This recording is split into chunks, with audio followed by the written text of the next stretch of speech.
চিপাঝাৰ দুনি গভৰাত 5 দিনীয়া বিহু আখৰা বিহু নাচ বিহু নাম আৰু বিহু বাদ্যৰ কৰ্মশালা দৰং জিলা বিহু সুৰক্ষা সমিতিৰ সৌজন্যত পশ্চিম দৰং আঞ্চলিক বিহু সুৰক্ষা সমিতিৰ সহযোগত গভৰা আঞ্চলিক কেন্দ্ৰীয় বিহু সন্মিলনৰ উদ্যোগত এই বিহু আখৰাৰ আয়োজন কৰা হয়।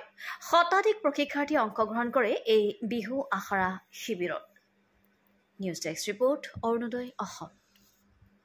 হয়, দৰং জিলা বিহু সুৰক্ষা সমিতি আৰু পশ্চিম দৰং বিহু সুৰক্ষা সমিতিৰ সৌজন্যত গভৰা আঞ্চলিক কেন্দ্ৰীয় বিহু সন্মিলনৰ উদ্যোগত এইবাৰ গভৰা আঞ্চলিক কেন্দ্ৰীয় বিহু সন্মিলনে প্ৰথমবাৰৰ কাৰণে এই ধৰণে বিহু নাচৰ আখৰা আৰম্ভ কৰা হৈছে। 5 দিনীয়া এই যিটো আখৰা অনুষ্ঠিত হৈছে পূৰ্বৰ সেই দুনি মহাবিদ্যালয় খেলপথাৰত গভৰা দলংঘাটৰ।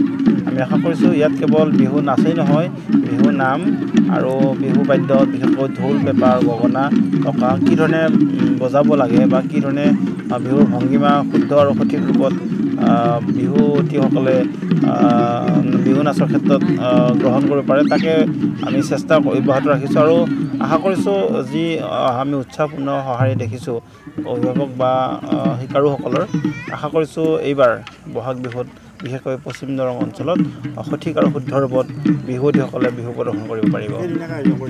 এয়া এই কৰ্মশালা 5 দিনীয়া কৰ্মশালা গভৰা, আকৌ কৈছোঁ গভৰা আঞ্চলিক কেন্দ্ৰীয় বিহু সন্মিলন ইতিমধ্যে 3য় বছৰৰ কাৰণে বিহু পাতিবলৈ আমি আগবাঢ়িছোঁ।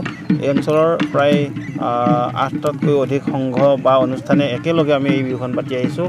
গতিকে এই বিহুখনৰ এটা বিশেষ ঐতিহ্য আছে। আমি যদিও 3টা বৰ্ষত ভৰি দিছোঁহি, গতিকে আমি আশা কৰিছোঁ এই বিহুতলীখনত সকলো ৰাইজে আহি সন্মিলিতভাৱে সমবেত হোৱাত এটা আমাৰ সমন্বয়ৰ ভাতৃত্ববোধৰ ভাৱ সৃষ্টি হয়।